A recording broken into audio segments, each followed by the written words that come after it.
Good morning, good afternoon, good evening, everyone. My name is Joe, and welcome to Really Early Late Nights with Joe Maloof.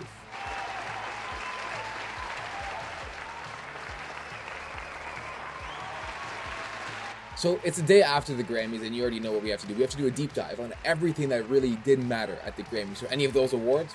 Nah, not gonna talk about them. Let's talk about the performances, but before we get into the performances, how bad was the set?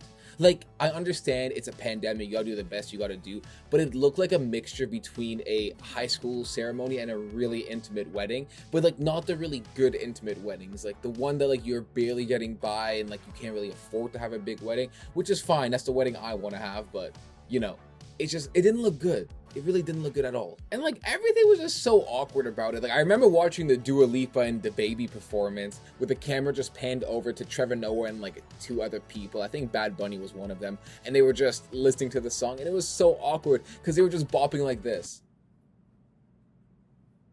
Like you have arguably one of the biggest hits in the world right now. It's not a necessarily great song, but it's one of the biggest hits in the world. And you're just bopping as if it's like another song at the club. And everything just felt so awkward. You know what didn't help it being so awkward too is just how low energy most of the performances were. Like Dua Lipa had like a freaking strip show in like that same performance, and her face was like never smiling. It's hilarious though, because every picture you try to clip of it, she's smiling, but in the video, which I can't show because of copyright, she's not smiling, neither the baby, and it's just so low energy. It's just kind of like, yo, like, I'm still getting the bag after this, right? Yeah, say no more. Like, that's what it felt like. They didn't want to be there. Maybe their solidarity with Weekend with Drake? I don't know. Playing the bigger picture here? Wait, no, actually, that would make sense. Would it? I don't know. Music. Speaking of Trevor Noah, he was probably one of the most tame hosts the Grammys have had in recent memory, which kind of sucked. Like, did he carry us through the award show very smoothly without a hitch? Yeah, he was great at it. He was a great host, great conductor. I loved him for it. Did he get political? No. Was that an issue?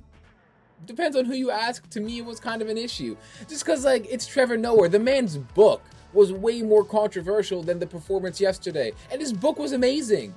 Like, I don't know, like I was just expecting some like Meghan and Oprah and the Queen talk, and I don't know, like he's from South Africa, so like the apartheids, and it was perfect. It was just like a perfect scenario for a joke. You guys remember like a couple years ago where Kendrick would always have like those controversial performances and everyone was like, oh my god, he's getting way too political. Well, I'm pretty sure DaBaby is the new Kendrick because his performance yesterday has all the ingredients for people to explode and say, why are you getting so political at a kid's show? Really? Lil Baby's performance had everything to do with Black Lives Matter and the stand against police brutality in America and around the world, and people are still going to say that that is political when it's really not. It's just basic human rights. And it doesn't make any sense. It was a beautiful performance. It's probably one of the best Grammy performances that we've had in the last 10 years. I also think that performance was better than any of Kendrick's, especially the Killer Mike bars. Nah, can't top that. But I do have a couple of questions. Like, did you shut down an entire street to film this?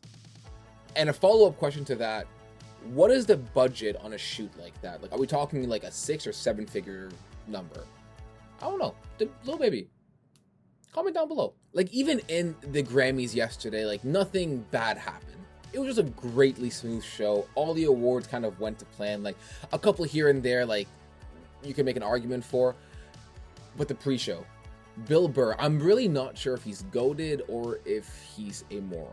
And here's why. This is what he said when he was presenting the Tropical Latino Award. The feminists are going nuts. Why is this cis white male doing all this Latino stuff? Was that wrong? No. Was any of that right? Also no.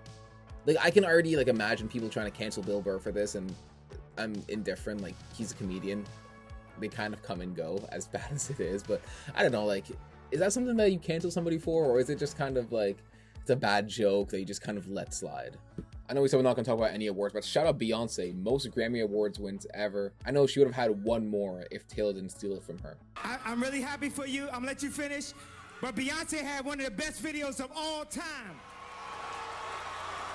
Okay, I know it was the VMAs, but come on. That's the most iconic thing in the world. If you like today's video, please make sure to like, comment, and subscribe, and come every day, Monday through Saturdays at 6 p.m. for a new episode of Really Early Late Nights with Joe Maloof.